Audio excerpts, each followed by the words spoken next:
Let's see. Waiting on the magic of the YouTube. Which episode number is this? This is episode 30. Oh, wow. I know. The big 3-0. All right, live on both platforms, Catherine. All right, welcome to the 30th episode of the Unifying Force. I'm Kat, joined by Gio and Dave. How's everybody? Really good, I'm thanks. doing well this morning. How about you in the afternoon there, Gio?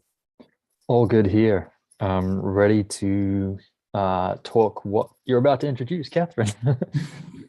So, try as Lucasfilm might sabotage it. We are going to celebrate Andor August. Whoop, whoop. And we're going to celebrate that with a deep dive on Rogue One, which they've just re-released in IMAX to help promote the new show. Screening an exclusive scene from the show and a sizzle reel, and giving away these neat posters at the IMAX. Oh, nice.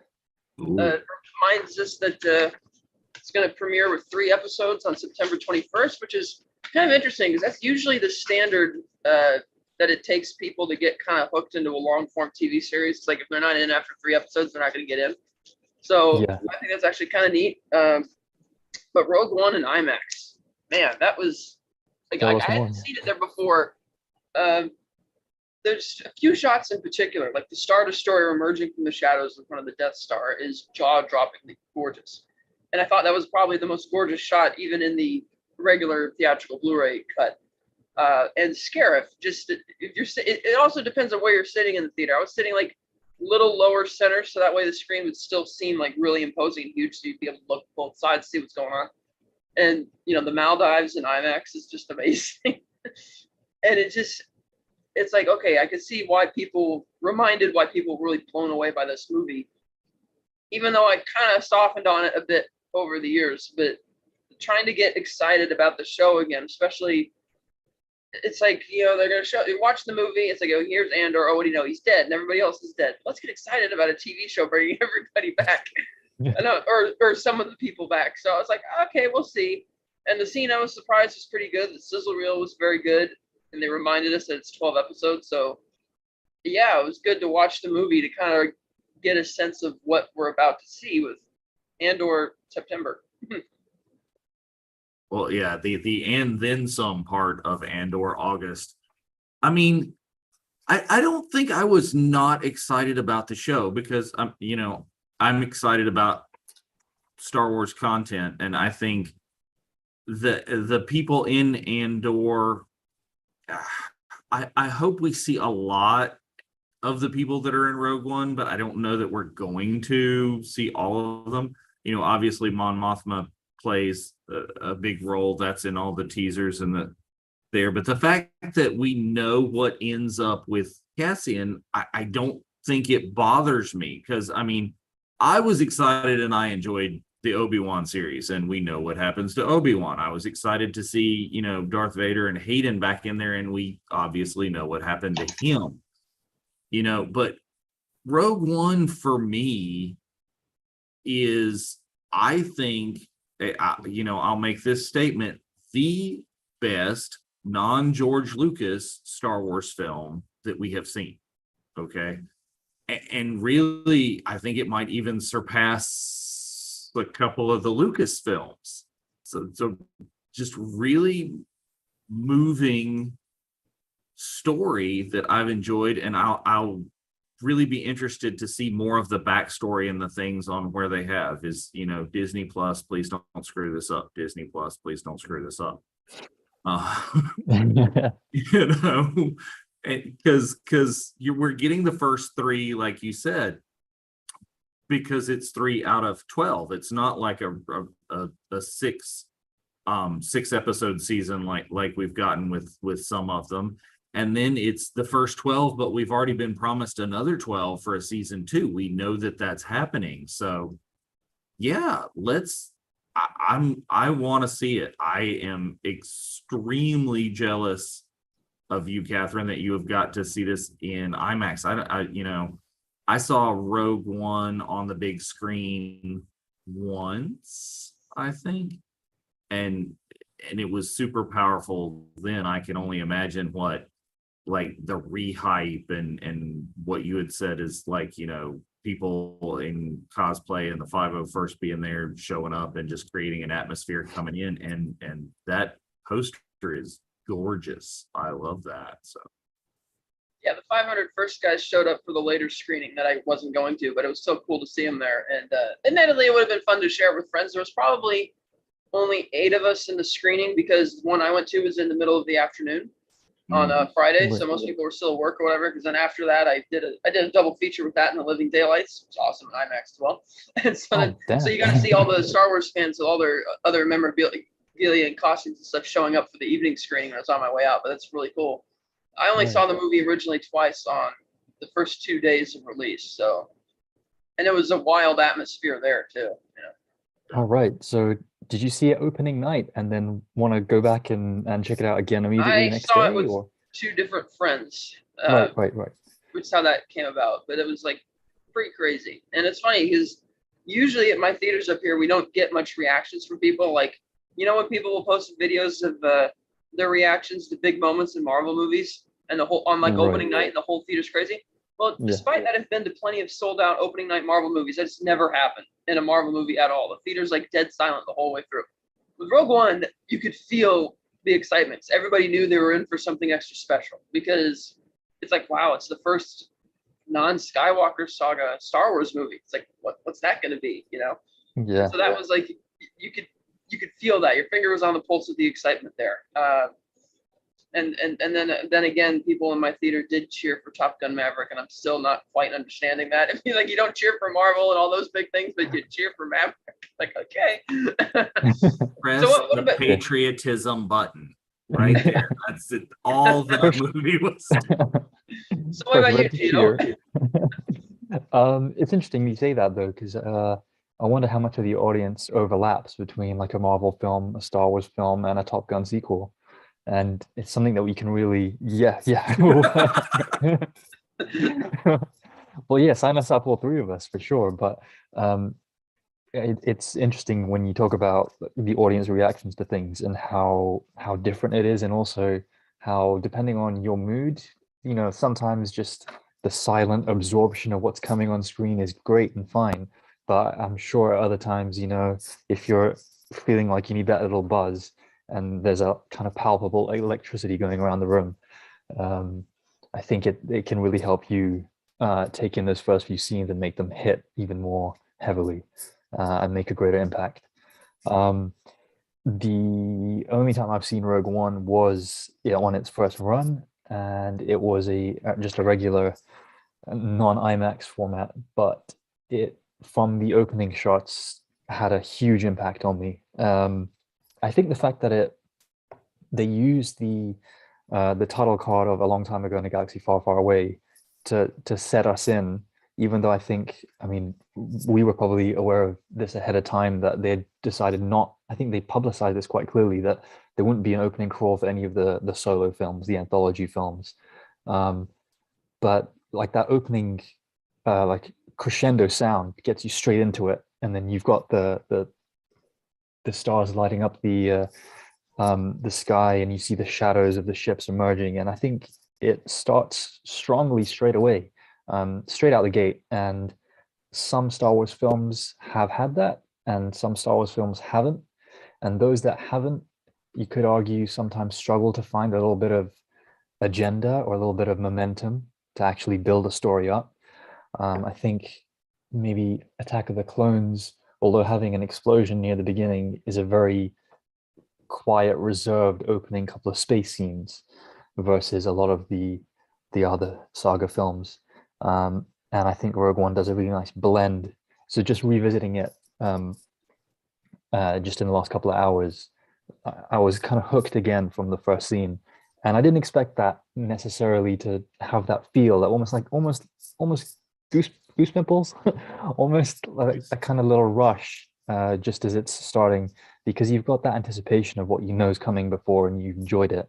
But I think any film that can still make you have that little adrenaline kick as well is doing something right on a lot of levels. So yeah, I mean, it's a good ride.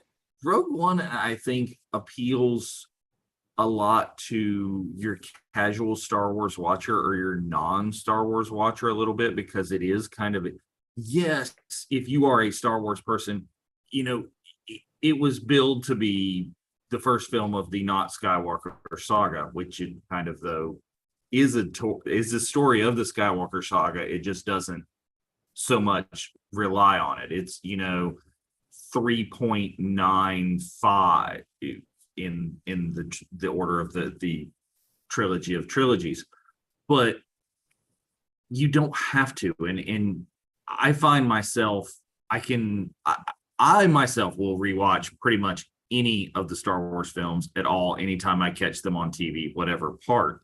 But I find that Rogue One, other people will sit down and do that same thing. Think people that are not as just dead on into Star Wars, is it's a good film in addition to being a good Star Wars film. And I don't know why that is exactly. Well, I mean, I've got some ideas, and I think because this is quite possibly like the darkest of all the Star Wars films. I mean, it's a really dark tone. They say Empire is dark, but there's some levels of hope and things in Empire. Is this the only things, is they say rebellions are built on hope? That's the only hope you get in the whole film. Everything else is like, spoiler alert, everybody dies. Here's this new Star Wars character, get to know them, get to love them. Oh, they're dead. Oh, we're going to bring back this great character that we've been watching in the virtual Cantina watch-alongs. We're going to bring this great character from animation. We're going to bring Saw Gerrera in there. You get to see him. Forrest Whitaker does an amazing job. Oh, dead. Yeah. Who makes it out of this film alive? Mon Mothma, who we see, in the other films for this long, and Vader. And Tarkin. Yeah. Is how dark is that? Who's gonna live? And Bail Organa for like maybe like a day. Yeah. That was actually I like that line. The last couple of hours. When he says that, I'm going to go to Alderaan to get, whatever it was he needed, after he says, I would trust her with my life. And he's walking back through the door, and you see the TNT-4. I'm like, you're going to the door. The way the door just shuts, it's like, oh man, it's like it's his mausoleum just closing on him. Everybody's going, no, walking to your tomb. Yeah. But why do you think that is? Why do you think it's such a fan favorite, and it's great, even like as dark as it is, or are we just all messed up? Because I mean, we probably are, because the favorite scene is the hallway scene, and that's. Well, I think it's because it feels like Star Wars. It really embraces the title all the way through the movie. Granted, I didn't think the film was dark at all, but it feels like what it should be. If you're gonna have a saga called Star Wars, then it should feel, like you're gonna, like, anybody could go at any time. It should feel really crazy. Like, for instance, you have a story beat in here where we get the crucial piece of information, which is Galen Erso's message. And it's simply because Cassian doesn't really want to believe it. We go to Edu, but the story doesn't really move forward on Edu. It's just kind of going there for redundant information. And that's the kind of stuff you do in a war movie. And it's like, and Cassian, of course, is the one who has the character evolution there. Because he's the guy who has the character arc in the movie of, he starts out as a guy who, he's willing to kill in the name of the rebellion, doesn't feel good about it, judgmental of people just because they're like, oh, Jin, you're related to this guy, you must be a bad person type of thing. You see that he's very distrusting, and through the course of the movie, he becomes a better person.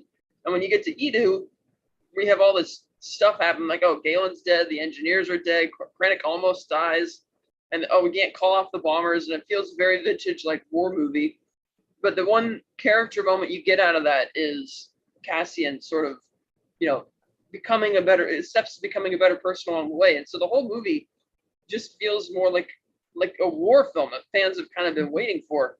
And I don't think it's a mistake that they picked Cassian Andor as the character to get the spinoff instead of Jyn Erso, because he's the one who has the character arc. He's the one he's been in the rebellion longer, so there's a lot more material you could potentially get from that. And I think it was the more interesting character between the two. Not that they couldn't do a Jyn Erso series, They could, but it would have to Yeah. be very different. It would have a different tone, maybe, because I admit that was something I was disappointed in when I first saw the movies. They did a good job marketing her as like somebody who's not taking sides, and it's implied that through the course of the movie she's going to very clearly take a side, but that doesn't really happen because it's like half hour into the movie she sees her father's message, and then she becomes one of those people like Luke judging Han for not believing in the Force. That's when he only found out about it like 3 hours earlier. And it's like, okay, but yeah, it's like I think it appeals to people because it's like a war movie, and you have these little things like Baze and Sheerut. There's not much to that relationship, but it's just enough, and they don't need a bunch of scenes. And Donnie Yen just saw, and Zhang Wang, filmmaker in his own right, just totally sells that relationship. And those are the only two characters actually whose deaths I really cared about. I'm like, no, not those two, you know? Not K2SO? And I mean, he was funny, but it's like, okay, if they wanted to, they could just bring K2SO back by way of being a different robot with the same voice and personality. Yeah. Totally can, and you know he's replaceable because they'll put Alan Tudyk in another role in Star Wars completely, and it's like we have him back anyway. But yeah, I mean, he's versatile. I just kind of see Rogue One is a little bit darker. I mean, I think your analogy of a war movie is good, but I was seeing and describing it as dark because, again, everybody dies. Cassian does get his character is moving towards being a better person because, you know, I say dark at the beginning when we are introduced to Cassian. He's got the other rebel sympathizer or person there with him that's giving him the information, and he's just like, I can't escape, what's gonna happen? And just blows him away, moves on, he's done. And I mean, some of what I hope, and we'll talk about what we hope to see a little bit more in our next episode, which for those of you watching who want to watch that one, that's going to be our official Andor like prediction show. You know, we're going to talk about what we think we're going to see, but you know, I'm thinking and hoping that we're going to see some of what made Cassian this way. I mean, we probably won't get all of it because this is supposed to be 4 years-ish before Rogue One, but and he's been in this fight since he was 6 years old, so we won't see everything, but we're gonna get some of that story that made him in that way. But that's where I kind of see it's Rogue One is dark, is he's just in a dark place, and you see this it's a real story. Yes, it's a story of Jyn and how she comes and how she starts and then that part of the rebellion, but so much of this movie is a story of the Empire and things going on within that. You know, you're seeing the creation of the Death Star. You're seeing, you know, how Vader handles and force chokes his underlings and all that sort of thing. We get some really cool new locations in this movie too, or revisit some locations in a different way. Is like, I love seeing like the Vader's castle on Mustafar, which, okay, there's kind of a darkness too. It's like, okay, this is the place where I became the monster that I am. Let's build my summer home here. That's a great shot in IMAX too. That establishing shot of the castle over the I was gonna ask you how that looked. Yeah, that was amazing. Because just seeing that again now on a small screen is incredible, and I think the way it's edited with the sound of the shuttle emerging as you're and increasing in speed with the music swelling goes so well. It almost reminds me of how in the kind of sizzle reel and trailers for Revenge of the Sith, how they paired like the lava kind of spilling onto the bridge with the sounds of John Williams's chorus echo of Battle of the Heroes, and you get moments of that with like the brass symphony stuff coming in with the soundtrack. I think one area that Rogue One really excels at and gives, I would say, that special attribute that we want, that it feels Star Wars. What is Star Wars? What makes something feel Star Wars? Because obviously it can be Star Wars if it's Lucasfilm, Disney produced and all that. It can feature our favorite characters and some new characters, new locations and familiar ones, like Rogue One does so well. I think it gets the balance right between old and new so well. And you can even look at that down to the score, because you have the iconic soundtrack from Star Wars 1977 as the next film in the saga. And then thematically, you have characters that had more developed themes later, like the Imperial March, essentially Darth Vader's theme. But they're used very sparingly and very teasingly throughout the film, in a very John Williams-esque way, which I think made me really happy, because I knew John Williams is, he's put a lot of yards in. He's towards the end of his career. We were very lucky to have him come back for the sequel trilogy and do some more music. And some of it, I think, was a little forgettable and generic in The Force Awakens and The Last Jedi. One strong part of The Rise of Skywalker is he made about 7 new themes, but that's just because there were so many things going on in that film. It was probably like him thinking, you know what, this is my last crusade and I'm going to go for it.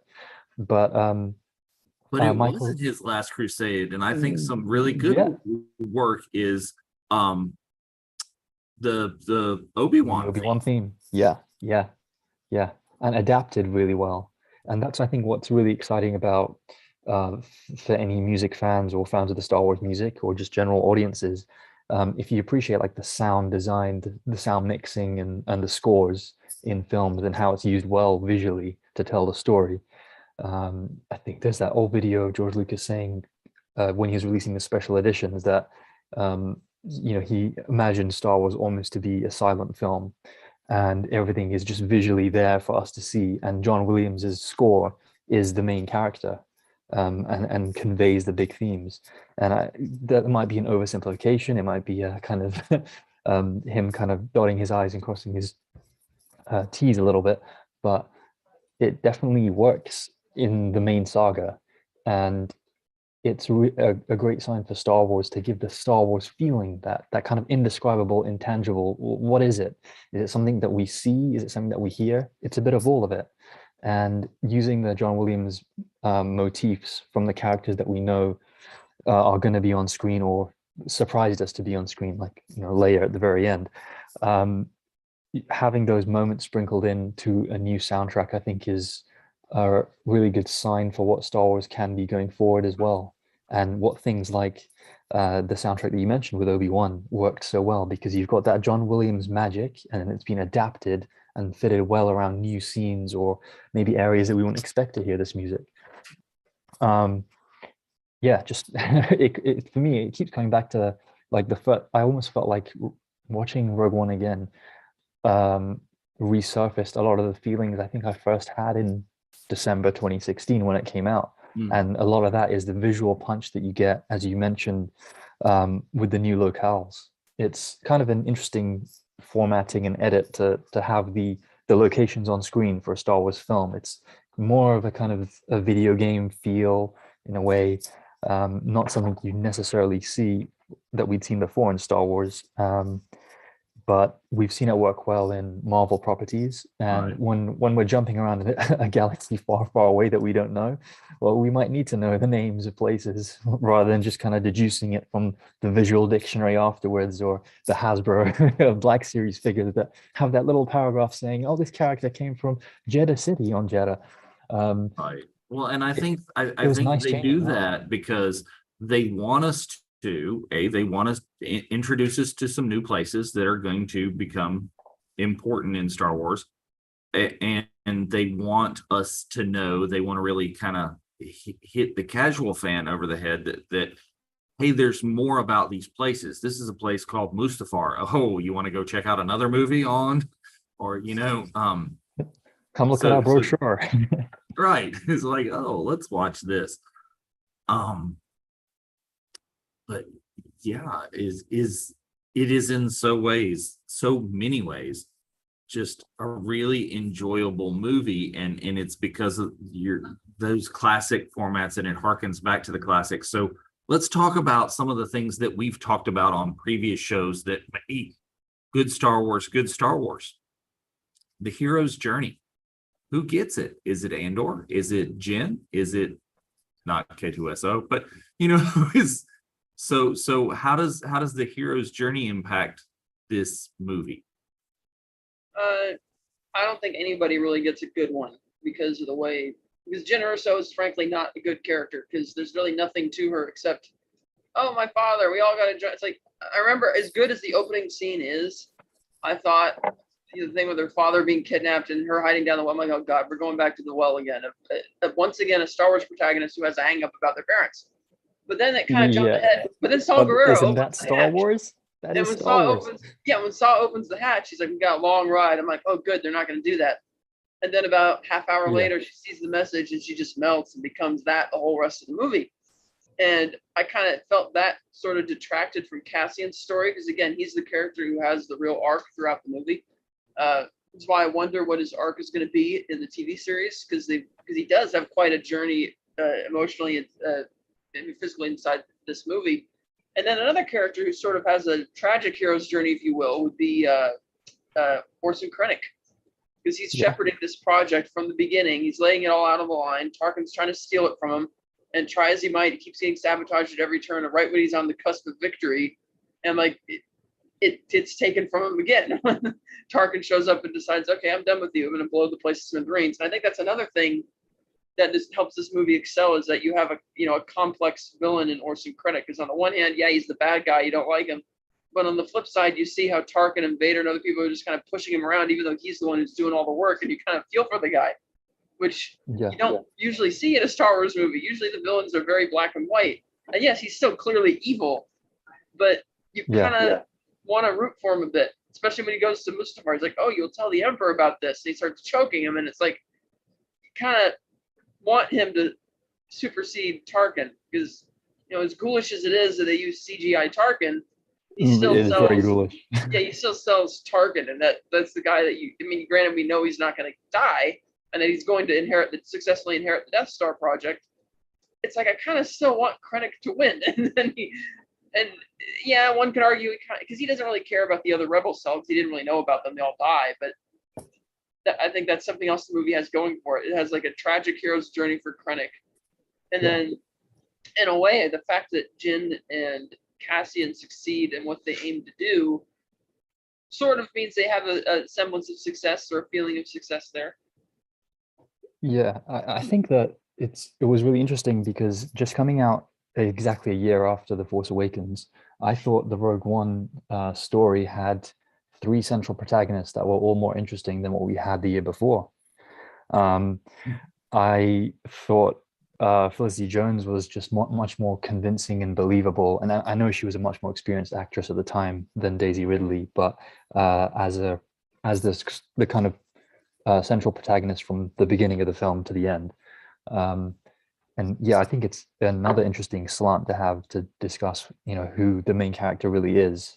And I'd say that Cassian Andor is kind of equal billing with Jyn Erso, but for all the reasons you just mentioned, Catherine, Orson Krennic as well. I think the 3 of them are the big 3 within Rogue One, and they're all key protagonists, and we all go on a little journey of some sort with all 3 of them individually, and then the way it culminates in that confrontation on Scarif, I think, is ultimately satisfying, even if it looked a little different from the last trailers they released in November 2016.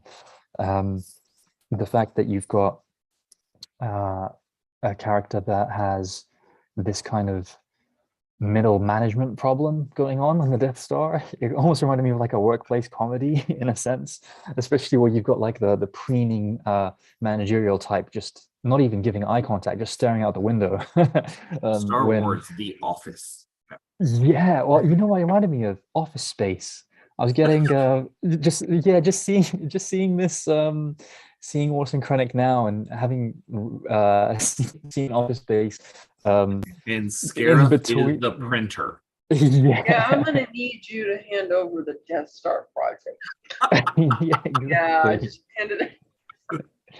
Tarkin is Gary Cole. He's a middle number, and we've definitely got some that kind of. I guess that means the Peter Gibbons character in Krennic. I guess that means the pilot Bodhi Rook is Milton in this scenario. I was gonna say, I was gonna ask you who gets Milton's role. I think it's actually good, and that's another kind of arrow in the in the quiver of why this film is strong as an individual film, as a general audience kind of movie, and as a Star Wars film, is because you've got three strong characters. They're well developed, but as we kind of teased out at the beginning, it kind of on paper is a dark film in terms of, if we look ABC, what happened to the story, what happened to the characters, who lives, who dies, not good. But to that end, actually watching the film, it's I think really well balanced in terms of character, pacing, action, and humor. There's a fair amount of humor that I remembered, but you don't necessarily remember how it fits in visually or audibly into a scene, as the action moves through. The ring of Catherine, and then the Wobani detention center, and then we're back onto Jeddah, and it's bouncing around a lot of places and has a lot of plates to spin. But I don't think the film ever feels like it's struggling to kind of keep the balls juggling in the air in the way that some other Star Wars films really have struggled. Sequel trilogy.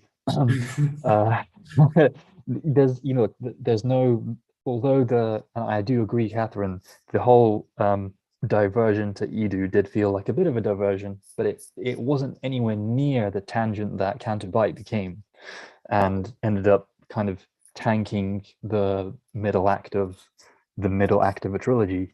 Man, So, I thought it tanked it. I thought it added to it, but oh really? Well, I think in yeah, because terms of that's the introduces the whole military-industrial complex aspect of it. It's like, oh, this is how the First Order came about, and it gives Finn's character growth and stuff like that. That's for another conversation on another day. Oh, for sure. For sure. So- No, I'm happy with it. I think that it just took the pace out of the movie, whereas here the pace stays brisk from the beginning, and it reaches a crescendo as you go through Act 1, 2, 3. Whereas some of the other films don't necessarily either follow that or kind of struggle with pacing going up and down. And I think that's another strength of Rogue One, in that it has momentum from the beginning. I almost think that had that line that you mentioned, that Saw says, shouting down the hatch to Jin at the very beginning, that we're gonna Gonna be a long ride. come on, we've got a long ride ahead of us. I almost thought, that's come on, audience, strap yourselves in. This is going to be it. It's almost meta contextual in a way, because definitely by the time you get off Edu and have Krennic face Vader, then it's into fifth gear all the way till the end.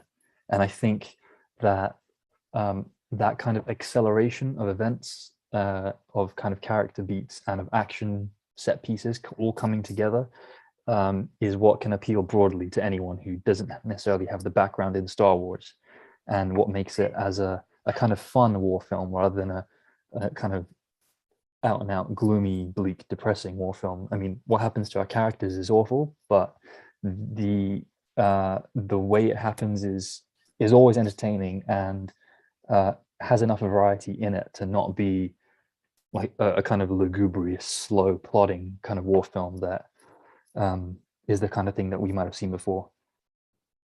So let me ask this question, because we're kind of to the point where we're saying that there's a trilogy of characters, and this is a theme in Star Wars. Is the original trilogy. I want to say your heroes, your main characters are Han, Luke, and Leia. Okay, others are come in, go out. It's Han, Luke, and Leia. It's three good guys. Okay, we mentioned this coming out right after The Force Awakens. So The Force Awakens, I'm going to argue, is the main characters in that. It's Rey, okay, it's Finn, and it's Kylo Ren. So two kind of good guys and a bad guy, or a good guy, kind of reformed bad guy, or a kind of good guy, kind of bad guy, that being Finn, and then an obvious bad guy. And we haven't had an awful lot of Star Wars films after Rogue One, because I'm not counting the second two in the sequel trilogy, because that just we've talked about before how that went off the rails. Is that the new format? Because let's look at Solo. We've got Han, and we've got I'll argue the second character in that is not Chewie, it's Lando. and then we have Woody Harrelson's character, which I can't think of the name of right now. Is that it's the Beckett. new Star? Yeah, Beckett is Beckett. Star Wars format is, let's do kind of the archetypes. Is we're gonna have a good guy, we're gonna have a kind of good guy, and we're gonna have a bad guy as our main deal. Well, the prequels kind of had that too. Anakin, Padme, and Obi-Wan. Yeah, is before that. So is that maybe a nod to how much of a main and popular character Vader became in the OT? Is we've got to have a bad guy as one of our main characters. Well, Vader wasn't so much of a main character. He's sort of on the periphery in the first 3 movies because the story is being told from the other 3.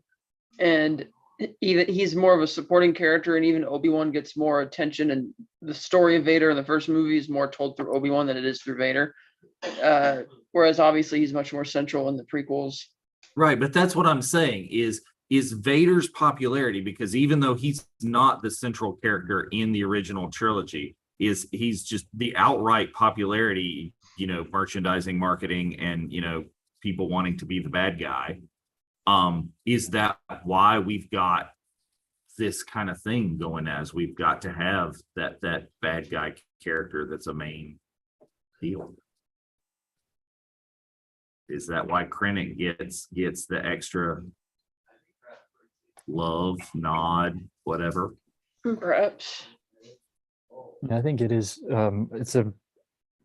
It's a more varied dynamic than just having 3, out and out good guys as we had in the original trilogy. And I think if Star Wars wants to expand and progress beyond just the kind of tropes and trappings that we're familiar with, you got to experiment and change it up a bit. And yeah, I think that was going to limit the sequel trilogy talk a little bit, but that was one of the most interesting parts in theory about Finn's character, having a reformed stormtrooper, having someone who was on the villainous side and then have a change of heart. Exploring that could be really rich source of characters and story material that hasn't really been explored so well. And at least with Rogue One, you've got Jin and Andor, who both seem to not necessarily be the kind of clear-cut good guys, like the kind of good versus evil classic tropes. Jin's reluctant and has been kind of fleeing this history of hers and the family connection to the Empire, denying it. She has an alias. She's been forging documents. That's kind of all announced at the beginning when she's brought forward to the Rebel Intelligence Council with Mon Mothma.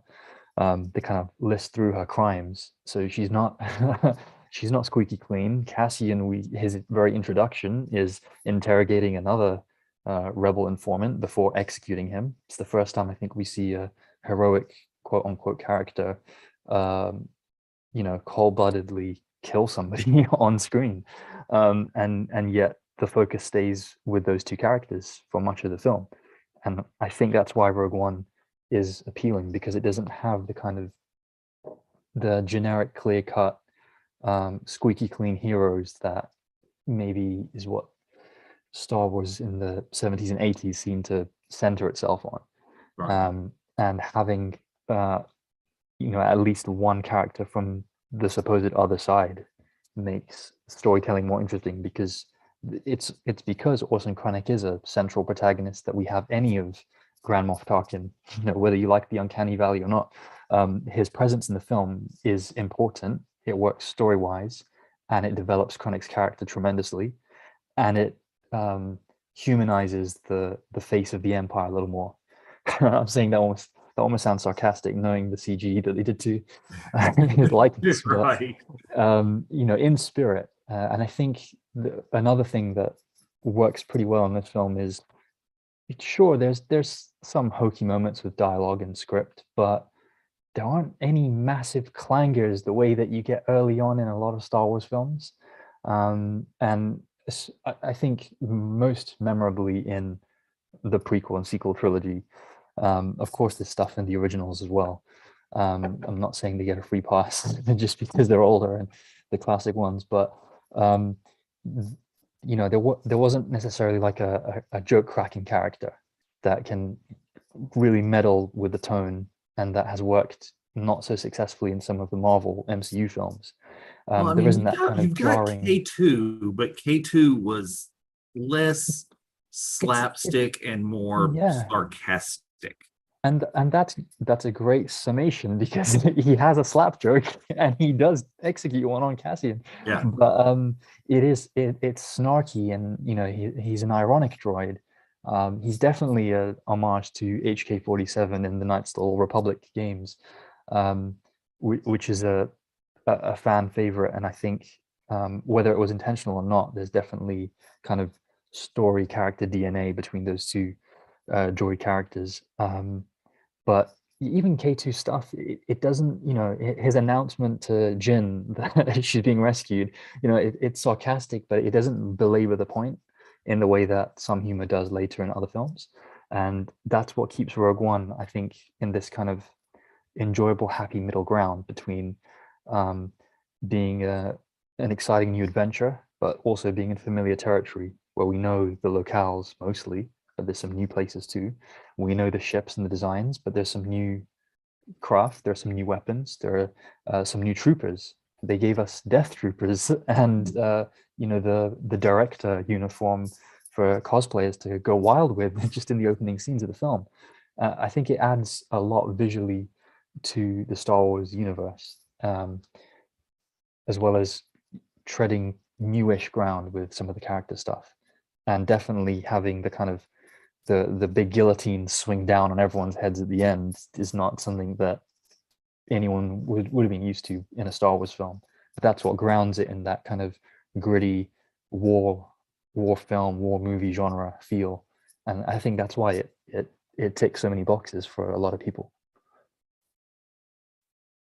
I don't disagree. Is a whole lot of things, and you can see evidence that's come out of that. You're talking about making that director's uniform, as we've seen our friend from the Rebels Revisited show, Mark Von Olen, his company De Novo, if I say that, I pronounce that differently every time I say it, has the director's costume, the semi-screen accurate, pretty darn close to screen accurate, has come out. Is like, if not for Krennic, who wants to dress up like that? Well, obviously a lot of people, because they've made that. You get the Imperial uniforms coming out of this, and I think what we're going to see in Andor, maybe some of the downfalls or the things that we would have wanted to see more from the sequel trilogy that we didn't, which was in Andor, we're going to see Cassian's development.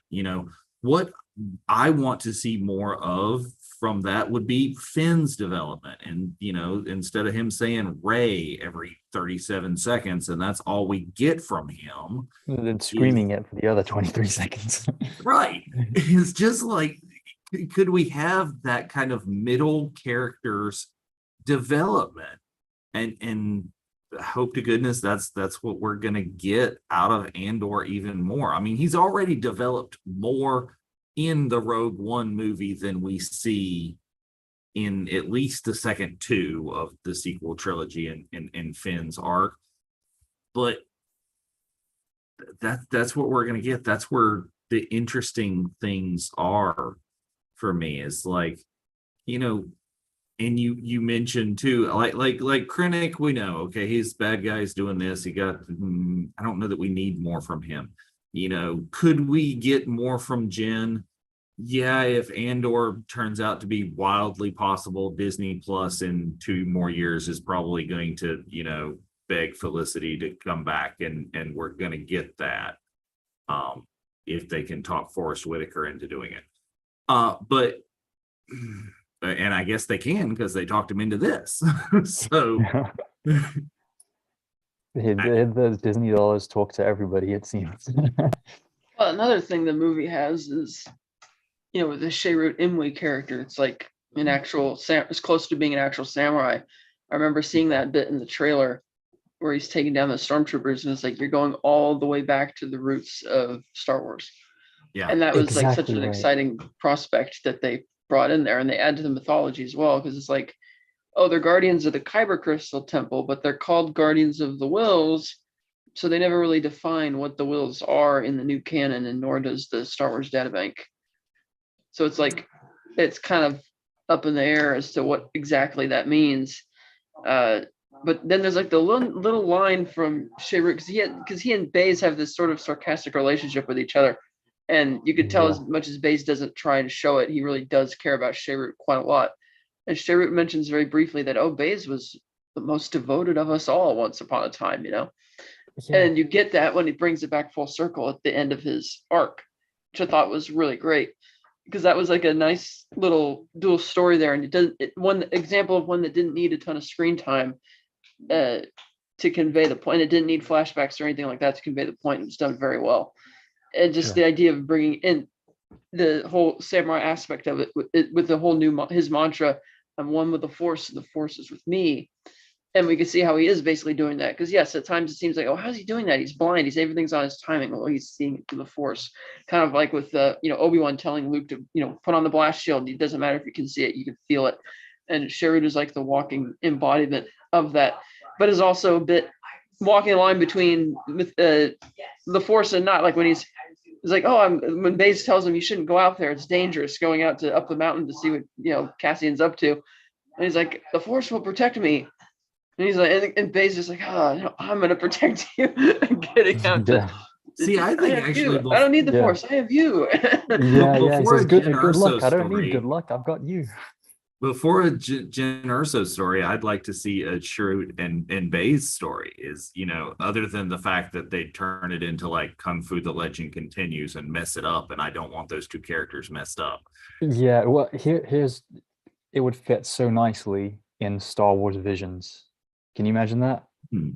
That would be the perfect setting for it. I know that would be a cool like anime of, and it would be short and compact. It would, yes. Yeah, because the shorter the form. A great story to tell would be how Baze went from being the most devoted guy of them to being this very kind of jaded. I mean, he's not cynical or pessimistic, but you could tell he's very jaded and has lost his faith in it. That would be a great story to tell. Oh, for sure. And it's definitely there. It's exactly what I was wanting to talk about. It's the dialogue has its neat little moments that aren't flashy, but they work so well in quiet spaces. And I'll be honest, so I really wanted to watch Rogue One again on the Blu-ray disc. Wasn't able to get a hold of my copy, so it had to be Disney Plus, and I fitted in the first 2/3 of the film in preparation with going through it, just enjoying it, soaking it all in again, and I had it in mind that okay, I would forward through the slower moments and get to like the big parts, and that's not necessarily the action. I thought it would be I thought it would be me finding it very easy to find like the important parts of the film in terms of character and dialogue and story, but just mechanically going through the film thinking I've got a limited set of time, I don't have the 2 and a bit hours that I wanted to watch the film fully, let me race through it. I couldn't. I wanted to hear every single thing with the pacing and the deliberate pauses and the quiet moments, the silences and the music swelling that they were giving us. And I think that's another testament to how much I enjoyed the film again, revisiting it, and how even though I know this is probably not the best thing to confess, but yeah, I think I know the script and pretty much every line that's coming, but I still want to hear them say it. I still want to see how it's delivered. And I think just revisiting it, I was just finding nuances in the delivery, especially as you mentioned, between Jiang Wen and Donnie Yen's characters when they're in the cell block, that were really compelling. And you don't necessarily need a lot of screen time, exactly as you're saying, Catherine, to have character moments and character development if the screenplay is good and it services the characters and the story. I think one Chirrut Imwe's character has some incredible lines, and not just the ones that are in the trailers and on the t-shirts, and like his Force mantra, which is fantastic and definitely expounds upon the whole mythology of the Force without giving us too much information, because it is that whole argument about, midichlorians, was it demystifying the Force and over explaining and then taking the magic away? Well, with the Guardians of the Wills, I think it's great that it's ambiguous, that it's kind of vague and in the air. Like, who are the Wills? We know what they might have been in George Lucas's original story plans, but there's nothing confirmed for now. And it brings that mystical element back to Star Wars. And it's really interesting that they don't need Jedi or Sith to do that. It shows that there's a lot of story that you can explore, and you can create new characters that are unrelated to anyone, but are just in the same world, and they fit logically and they bounce off each other in an interesting way. So we're getting close to out of time, and we're doing this, and we've built this as a deep dive on Rogue One, and we've talked about the characters, we've talked about the main characters, we've talked about the character development, we've talked about a bunch of the minor characters, or so-called minor characters, that really kind of shone through. So let's do our wrap-ups in talking about what Rogue One does, the immediate tie-in to A New Hope, to the Star Wars. Let's talk about the hallway scene, and let's talk about the Tantiv's escape, and then the big shocker, at least for me, because I think I went into it without having any clue, is the appearance of CG Leia, is what its tie in to the OT means with Rogue One. Or did it mean anything? Did it have to have that to make it the film that the amazing film that we've talked about? Well, the tie-ins towards the end is also really gets you going, kind of like in Revenge of the Sith, when you first see, at first you don't realize that it's it, but when the shot starts pulling back, you see Obi-Wan he stole General Grievous's ship, and he parks it in the docking bay of the Tantive 4, which you've never gotten to see before. And as the camera's pulling out, as Obi-Wan and Bail are walking side by side, and you realize they're in that same hallway, it's like, oh, that's the docking bay that the Vader and all them came through. And it's like, oh, that's really cool. So in Rogue One, when they start stitching it together, like when you see that they got Jimmy Smits back as Bail Organa, and Mon Mothma asks him, what about your old friend on Tatooine? Oh, you need somebody, I'll trust her with my life. And he says he's got to go to Alderaan. You're like, here we go. And then it just picks up at the end of the movie with Vader, and it's like you want the movie to continue. Yes. And yeah, it sort of, and it doesn't, but it would be great. Does, because how many times I have not on TV, granted not in the theater, how many times you watch Rogue One and you immediately cut on A New Hope? I do. That's why I'm wearing the shirt. Yeah, it has to go. Once you're in that like kind of roller coaster seat, and the adrenaline's kicking in, that's it. It's such a ride and rush, and it's so smooth, and it fits so well visually, sonically. The way the scenes flow together, it's awesome. It feels like a natural progression of the story without being shoehorned in.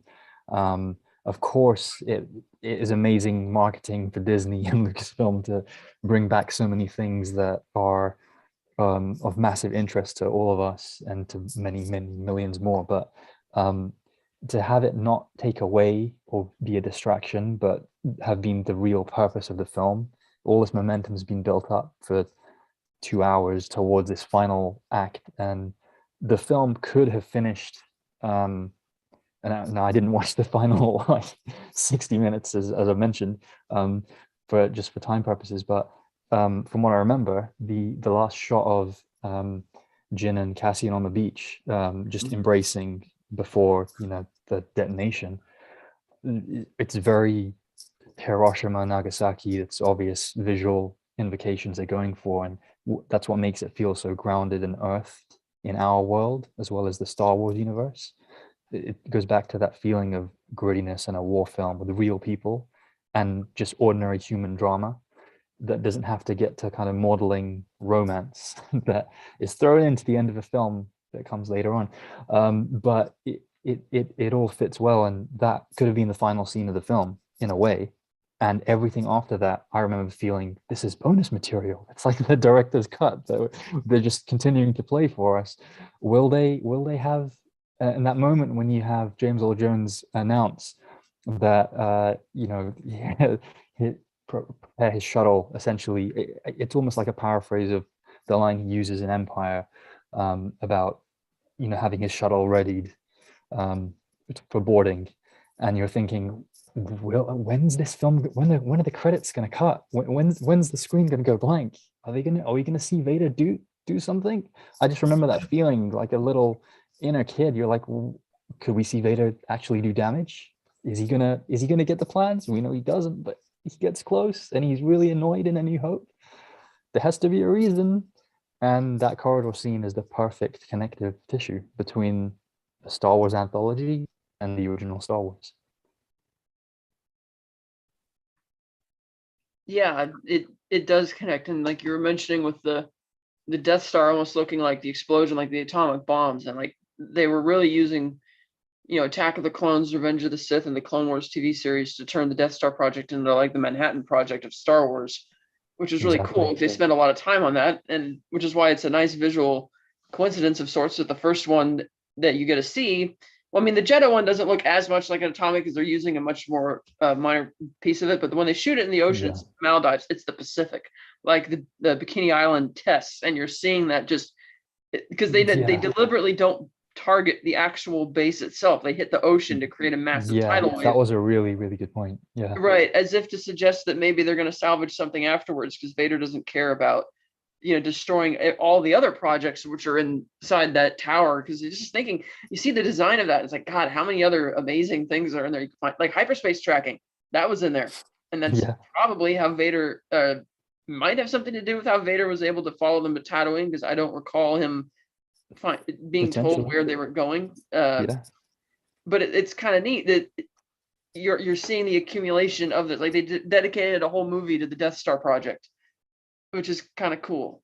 And like they do another nod to Clone Wars and Rebels, even where they say, oh, this is what's been happening to all the kyber crystals that's been stolen. And there's of course been multiple episodes in Clone Wars, and actually the Clone Wars ones may have gotten deleted, I can't remember, but then in Rebels that talks about oh, that's right, the Clone Wars one got deleted because that was the Utapau arc that never got finished. But Rebels is it, but it is referenced a lot in Clone Wars still. And so it's kind of neat that you get to see that come to its fruition.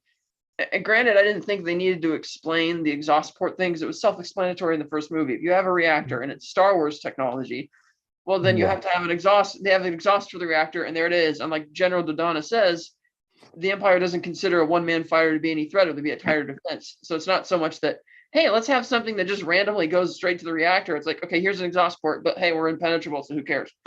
And I don't know. I didn't dislike that part. I thought that was an interesting way to silence all the people who said, oh, well, you just had that because you had to have a way to blow it up because that was your plot. That was purposely planted in there by a saboteur on the inside. It's like, okay, fine. Most of us would have glossed over that, but shut down the people who didn't like it. But I enjoyed. I love the immediacy, the tie-in immediately into the original trilogy. It's what makes this episode 3.95. It has its place in the watch-alongs. And like I said, I think this is it's an amazing movie. I think we all agree it's an amazing movie for a multitude of reasons. And I am hoping that Andor is going to be as amazing of a series and if you want to see more content on what we think is going to go on in Andor, what we hope is going to go on in Andor, join us on our next episode, which is going to be what did we say, September the 11th, I believe. Possibly. Yeah, sure.